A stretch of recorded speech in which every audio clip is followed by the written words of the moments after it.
Yang mendengar kisah ini jangan baper. Ini adalah kisah seorang TKW yang menjadi pembantu di negeri jiran Malaysia, hingga akhirnya ia dinikahi oleh majikannya secara diam-diam. Untuk itu simak kisahnya sampai selesai, dan beginilah kisah selengkapnya. Anggun duduk di tepi jendela kamar kecilnya, memandangi langit malam Kuala Lumpur yang bertabur bintang. Ia menarik napas dalam-dalam, merasa lega setelah seharian bekerja. Sebagai tenaga kerja wanita, TKW dari Indonesia, pekerjaannya di rumah keluarga Datuk Razlan tidaklah mudah. Namun ia bersyukur karena majikannya memperlakukannya dengan baik, terutama Tuan Mihail, anak lelaki Datuk Razlan. Mihail adalah pria berusia 32 tahun, tampan dan berwibawa. Ia lulusan luar negeri dan kini mengurus sebagian besar bisnis ayahnya. Dari awal bekerja di rumah itu, Anggun selalu berusaha menjaga jarak dengannya. Namun, takdir berkata lain. Semuanya bermula ketika Anggun jatuh sakit. Saat itu, ia terserang demam tinggi. Dan yang mengejutkannya, justru Mihail yang membawakannya obat dan bubur. Ia duduk di tepi ranjang Anggun, menatapnya dengan tatapan lembut. "Jangan terlalu memaksakan diri, Anggun. Kau juga manusia, perlu istirahat."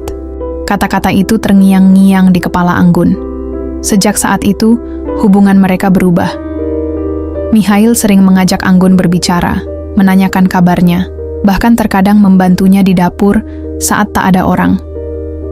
Anggun mencoba mengabaikan perasaannya, tetapi jantungnya selalu berdetak lebih cepat setiap kali Mihail ada di dekatnya. Suatu malam, saat semua penghuni rumah telah tidur, Mihail mendatangi dapur, tempat Anggun sedang mencuci piring. "Anggun, ada yang ingin aku katakan." Anggun menoleh, mendapati pria itu berdiri di ambang pintu dengan wajah serius. "Aku mencintaimu," kata Mihail tiba-tiba. Jantung Anggun berdegup kencang. "Tuan, ini tidak benar. Saya hanya seorang pembantu. Cinta tidak peduli status, Anggun. Aku ingin menikahimu." Mata Anggun membesar. Ia tahu perasaan ini salah. Mihail adalah anak majikannya, seorang pria kaya raya, sedangkan dia hanyalah gadis desa dari Indonesia yang merantau demi keluarga.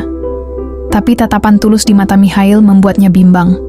Setelah berbulan-bulan kebingungan, Anggun akhirnya menerima lamaran Mihail.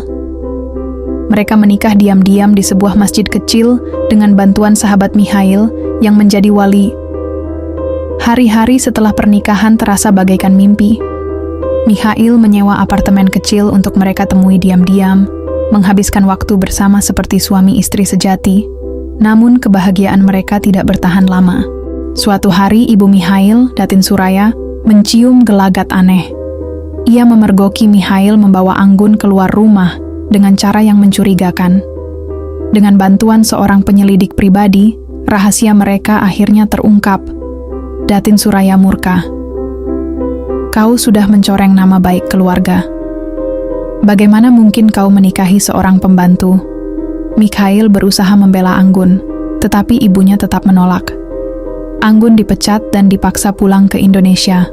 Hari itu, Anggun menangis sejadi-jadinya di bandara. Mihail berjanji akan menyusulnya.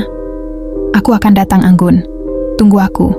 Namun minggu-minggu berlalu, Mihail tidak kunjung datang. Setahun kemudian, Anggun telah kembali ke kampung halamannya di Indonesia. Ia kini hidup sederhana, mengelola warung kecil. Hatinya masih sakit mengingat Mihail, tetapi ia berusaha tegar. Hingga suatu hari, seorang pria tampan turun dari mobil mewah di depan warungnya.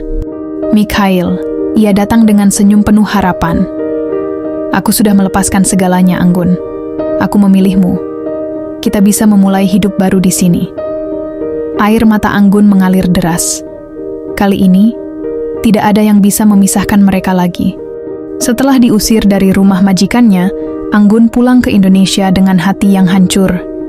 Ia meninggalkan Kuala Lumpur dengan perasaan campur aduk, antara kesedihan, kehilangan, dan kerinduan mendalam kepada Mihail. Namun, ada satu rahasia yang ia bawa pulang.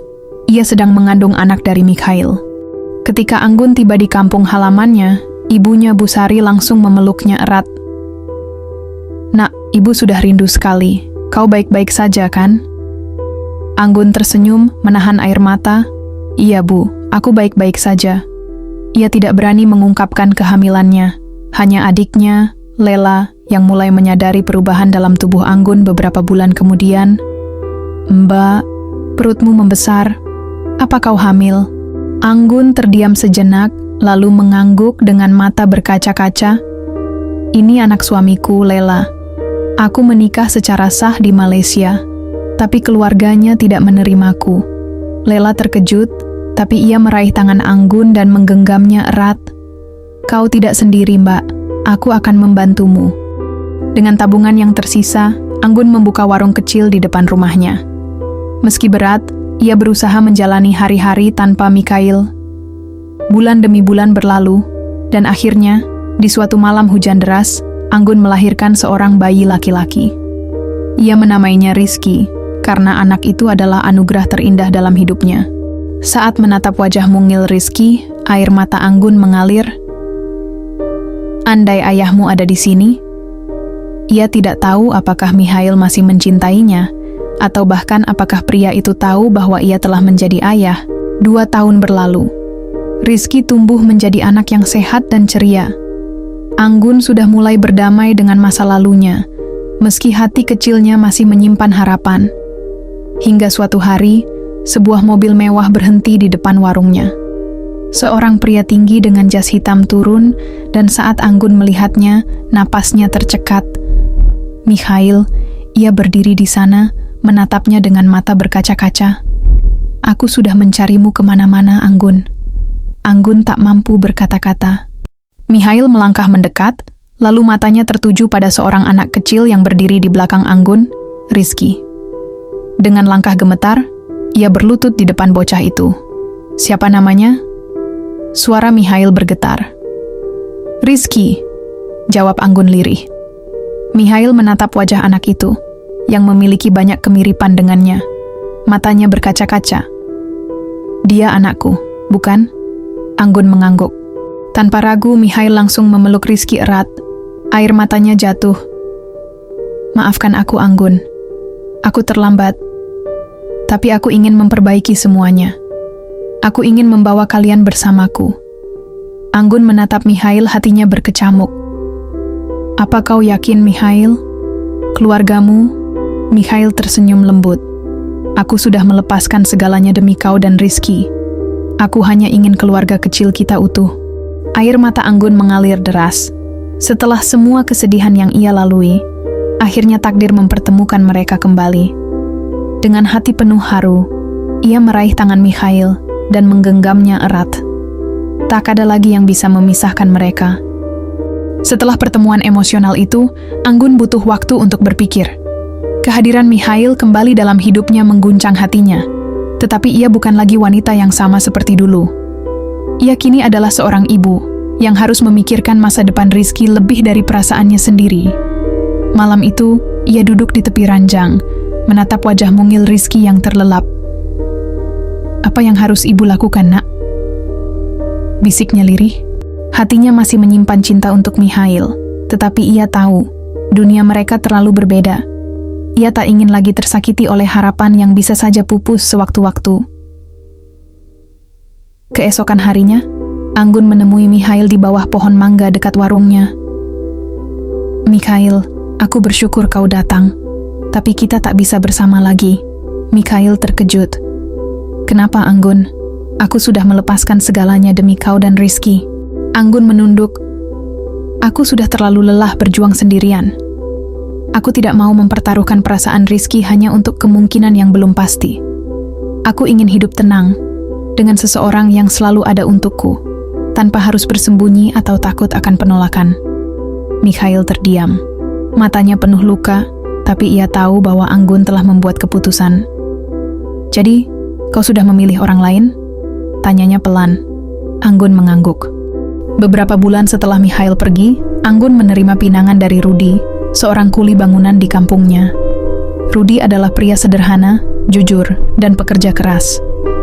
Ia sudah lama menyukai Anggun, tapi tak pernah berani mengungkapkannya karena merasa tak pantas. Namun, ketika ia tahu Anggun membutuhkan seseorang yang bisa diandalkan, ia berani maju. Aku memang hanya kuli bangunan, Anggun. Aku tak bisa memberimu harta, tapi aku bisa menjanjikan kesetiaan dan kebahagiaan. Kata-kata itu menyentuh hati Anggun lebih dari janji-janji manis yang pernah ia dengar sebelumnya. Mereka menikah dalam acara sederhana di masjid kampung. Rudi memperlakukan Rizky seperti anaknya sendiri, dan perlahan hati Anggun mulai menemukan kedamaian. Mikhail tak pernah kembali, tapi Anggun tak lagi menyesal. Ia telah memilih cinta yang tidak penuh janji, tetapi nyata dalam keseharian. Dan di sanalah ia menemukan kebahagiaan sejati.